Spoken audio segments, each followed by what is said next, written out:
পূর্ণব্রত ভট্টাচার্যের কলমে আজকের নিবেদন বন্ধু। অফিস যাওয়ার জন্য তৈরি হয়ে বাড়ি থেকে বেরোচ্ছিলেন অমরেশবাবু। বেরিয়েই তিনি বাড়ির সংলগ্ন বাগানের দিকে তাকিয়ে অবাক হয়ে গেলেন। সারাটা বাগান জুড়ে নানা রকমের ফুলের পাহাড়, যেন সেই বাগানের সৌন্দর্য তাকে আরও 100 গুণ বাড়িয়ে দিয়েছে। সমরেশবাবু হাঁক দিয়ে ডাকলেন, হারাধন, একবার এদিকে আয় তো। কিছু দূরেই বাগানে কাজ করছিল হারাধন। হারাধন ছিল এই বাগানের দায়িত্বে থাকা মালি। হারাধন তো এলো, কিন্তু তার পিছনে পিছনে এলো একটা 7-8 বছরের ছেলে।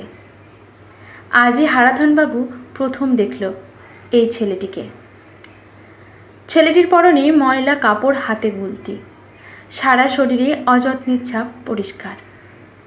অমরেশবাবু হারাধনকে ডেকে পাঠিয়েছিলেন বাগানে এত সুন্দর ফুল ফোটানোর জন্য, তার তারিফ করবে বলে। কিন্তু তার সাথে এই ছোট্ট ছেলেটিকে দেখে ভুরু কুঁচকে যায় অমরেশবাবুর। সেই ছোট্ট ছেলেটি ফ্যাল ফ্যাল করে তাকিয়ে তাকিয়ে ছিল অমরেশবাবুর দিকে। অমরেশবাবু একটু অস্বস্তি বোধ করেন, তারপর প্রশ্ন ছুড়ে দেন হারাধনের দিকে, এই ছেলেটি কে? উত্তরে হারাধন বলে, এ হলো আমার বোনের ছেলে বাবু। এর নাম হলো হারান। বাপ মা হারা ছেলে বাবু, তাই আমার কাছেই থাকে। এই কথা শুনে হারাধনবাবু ছেলেটির দিকে একবার তাকিয়ে কিছু একটা ভাবেন। তারপর আর কোনো কথা না বলে গাড়িতে উঠে অফিসের উদ্দেশ্যে চলে যান। অমরেশবাবু অফিসের উদ্দেশ্যে বেরিয়ে যাওয়ার সাথে সাথেই বাড়ির দরজার পর্দার আড়াল থেকে বেরিয়ে আসে আরও একটা ছেলের মুখ। এই ছেলেটির বয়সও ছিল হারানের মতোই। দরজার আড়াল থেকেই এই ছেলেটি হারানের দিকে তাকিয়ে হেসে ওঠে। এই ছেলেটি হলো অমরেশবাবুর একমাত্র ছেলে, নাম তার অরিন্দম। অমরেশবাবু এই দিন দিন 7 হলো বদলি হয়ে এসেছেন শিলিগুড়ি, সাব ডিভিশনের বড় কর্তা হয়ে। 2 বছর হলো ওনার স্ত্রী মারা গেছেন। এখন এই ছেলেই হলো ওনার জীবনের সব। ততদিক খেয়াল রাখেন অরবিন্দের ওপর। অফিসে গিয়ে পর্যন্ত তিনি চিন্তিত থাকতেন অরিন্দমের জন্য। এদিকে সদ্য শিলিগুড়িতে আসা অরিন্দমের মনে সব সময় খারাপ থাকতো। কলকাতায় তার বন্ধু বান্ধব, চেনা জায়গা সব ছেড়ে এখানে এসে বড়ই একা একা লাগতো তার। আজ তাই তারই বয়সের একটা ছেলেকে পেয়ে বন্ধুত্বের হাত বাড়িয়ে দেয় অরিন্দম। অনেকদিন পর অরিন্দমের মুখে হাসি জোয়ার ফুটে ওঠে হারুনের বন্ধুত্বের পরশ পেয়ে।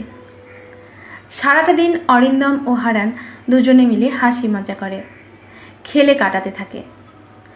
বিকেলে যখন অমরেশবাবু বাড়ি ফিরলেন, তিনি এসে দেখলেন যে বাগানের মধ্যে একটা বড় শিমুল গাছের সামনে দাঁড়িয়ে আছে অরিন্দম ও হারান একসাথে। দুজনেই মনের আনন্দে খুব হাসছে, আর অরিন্দমের হাতে ধরা আছে একটা গুলতি, আর হারান সেই গুলতি কিভাবে চালাতে হয় সেটাই শেখাচ্ছে অরিন্দমকে। এই দৃশ্য দেখে অমরেশবাবু বেশ গম্ভীর গলায় চেঁচিয়ে ওঠেন অরিন্দমের নাম ধরে।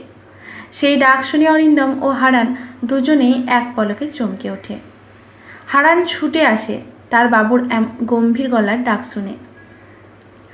অমরেশবাবু বেশ কড়াভাবে অরিন্দমকে বলেন, আমি তোমাকে বাড়ি থেকে বেরোতে বারণ করেছিলাম না?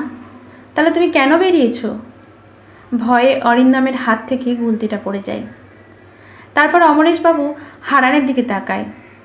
অমরেশবাবু সেই রুদ্রমূর্তি দেখে হারান দৌড়ে গিয়ে লুকিয়ে পড়ে হারাধনের পেছনে।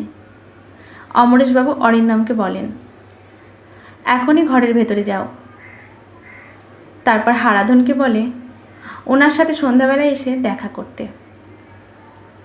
সন্ধ্যাবেলা হারাধন দেখা করতে এলে অমরেশবাবু তাকে পরিষ্কার বলে দেন, কাল থেকে যেন হারান আর না হারাধনের সাথে এই বাড়িতে আসে।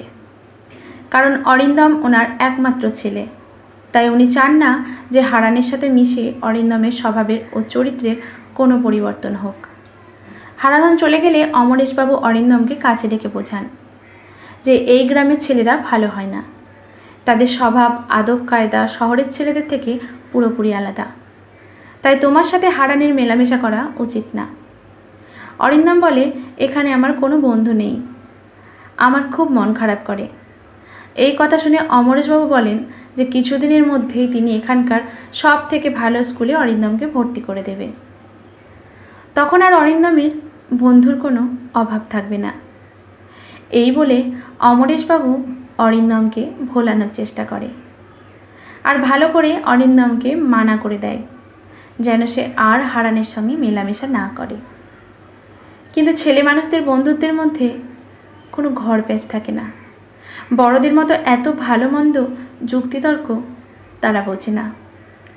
একদিনের দেখাতে হারানের সাথে গভীর বন্ধুত্ব হয়ে গিয়েছিল অরিন্দমের। অরিন্দমকে হারান কথা দিয়েছিল যে সে রোজ এসে অরিন্দমের সাথে খেলা করবে। পরের দিন সকাল থেকে অরিন্দম উদ্গ্রীব হয়ে থাকে হারাধন কাকার সাথে আসার প্রতীক্ষায়, কারণ তার সাথেই আসবে হারান। কিন্তু আজ হারাধন কাকা এলেও হারান এলো না। মনটা খুব খারাপ হয়ে গেল অরিন্দমের। অমরেশবাবু ব্যাপারটা বুঝতে পেরে অরিন্দমকে বলেন, কি হয়েছে, বাইরে কি করছো তুমি? আমি তোমাকে বাইরে আসতে বারণ করেছিলাম না? এই কথা শুনে অরিন্দম মুখটা ছোট্ট করে ঘরের ভেতরে চলে যায়। অমরেশবাবু অফিসে বেরিয়ে গেলে অরিন্দম হারাধন কাকার কাছে এসে জানতে চায় যে হারান আজ আসেনি কেন। হারাধন তাকে সত্যি কথাটা বলে না, বলে যে হারানুন নিজের বাড়ি চলে গেছে। এই কথা শুনে মনটা আরও খারাপ হয়ে যায় অরিন্দমের। মনমরা হয়ে সে ঘরের ভেতরে গিয়ে বসে পড়ে। কিছুক্ষণ পর ঘরের উত্তর দিকে জানালাতে একটা শব্দ হয়। অরিন্দম সেদিকে তাকিয়ে দেখে ওই জানালার শিকল ধরে দাঁড়িয়ে আছে হারান। মুখে তার এক মুখ হাসি। অরিন্দম তখনই দৌড়ে যায় জানালার কাছে আর জানতে চায় হারান কাকার সাথে সে আজ এলো না কেন। তারপর হারান অরিন্দমকে বলে যে অমরেশবাবু হারানকে এই বাড়িতে আসতে আর অরিন্দমের সাথে মিশতে বারণ করেছে, তাই আজ হারান এইভাবে লুকিয়ে এসেছে শুধু অরিন্দমের সাথে দেখা করার জন্য।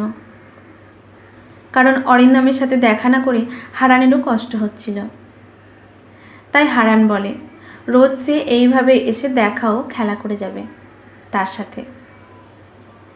এরপর অরিন্দম বাড়ির পিছনের দরজা দিয়ে বেরিয়ে রোজ খেলা করত হারানের সাথে, আর অমরেশবাবু আসার আগেই চলে যেত হারান।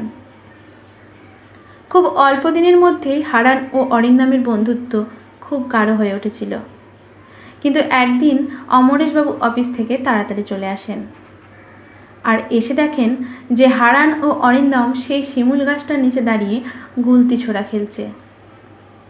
অমরেশবাবু তো সেটা দেখেই রক্তশূল চোখে এগিয়ে যান এবং অরিন্দমকে ধমকের সাথে বলেন, তোমাকে এত করে বলার পরেও তুমি আবার এই ছেলেটার সাথে খেলছো? বাবাকে দেখে ভয়ে অরিন্দম সেই শিমুল গাছটার নিচে চলে যায়। অমরেশবাবু অরিন্দমকে ধরে আনার জন্য পা বাড়াতেই যাবে, এমন সময় তিনি অরিন্দমের পেছনের দিকে চেয়ে ভয়ে শক্ত কাঠ হয়ে দাঁড়িয়ে পড়ে। অমরেশবাবু দেখলেন যেই গাছটার নিচে এখন দাঁড়িয়ে আছে অরিন্দম, ঠিক তার পিছনের ডালে বড় ফনা তুলে বসে আছে এক বিরাট খরিশ গোখরো সাপ। সেই দৃশ্য দেখে বাকরুদ্ধ হয়ে যায় অমরেশবাবু। সাপটির একদম নাগালের মধ্যে চলে গিয়েছিল অরিন্দম। সাপটিও অরিন্দমকে দেখে ভয়ে ছোবল দেওয়ার উপক্রম করছে। ভয়ে আতঙ্কে হাত দিয়ে মুখ চাপা দিয়ে যাচ্ছেন অমরেশবাবু এই দৃশ্য দেখতে পারবেন না বলে। ঠিক সেই সময় বিদ্যুতের গতিতে মাটির ওপর পড়ে থাকা গুলতিখানা হাতে তুলে নেয় হারান। সাথে সাথে তার পকেট থেকে একটা পাথর বার করে গুলতিটিতে বসিয়ে নির্ভুল নিশানায় নিক্ষেপ করে সাপটার মাথা লক্ষ্য করে। পরক্ষণেই এত বড় সাপের মাথাটা গুলতির সেই পাথরের আঘাতে ছিন্ন বিচ্ছিন্ন হয়ে রক্ত মাংস ছিটিয়ে পড়ে সেই গাছের গায়ে, আর সাপটা গাছ থেকে লুটিয়ে পড়ে মাটিতে। এতটা চকিতে ঘটে যায় এই পুরো ঘটনাটা, সেটা দেখে হতবাক হয়ে যান অমরেশবাবু। সাপটা মাটিতে পড়ে যেতেই হারান দৌড়ে গিয়ে অরিন্দমকে টেনে নিয়ে চলে আসে অমরেশবাবুর কাছে। তারপর হারান আর কোনো না কথা বলে নিঃশব্দে চলে যেতে থাকে সেখান থেকে। এমন সময় অমরেশবাবু অরিন্দমের দিকে একবার তাকিয়ে দেখল। অরিন্দমকে যে তিনি জীবিত দেখতে পাবেন সেই আশাই ছেড়ে দিয়েছিলেন অরিন্দমবাবু। তারপর তিনি হারানের দিকে তাকিয়ে দৌড়ে গিয়ে বুকে টেনে জড়িয়ে ধরেন। দু চোখ দিয়ে ঝর্ণাধারার মতো জল প্লাবিত হতে থাকে। সেই দেখে অরিন্দমও ছুটে এসে জড়িয়ে ধরে তাদের। মনের মধ্যে যে ভুল ধারণা ছিল অমরেশবাবুর সেই ধারণাটা ভেঙে যায়। সেটা ভেঙে যায় ওনার হারাধনের সাথে কথা বলে বরাবরের মতো হারানকে তিনি রেখে দেন নিজের কাছে। হারানো হয়ে ওঠে অমরেশবাবুর আরও এক ছেলে।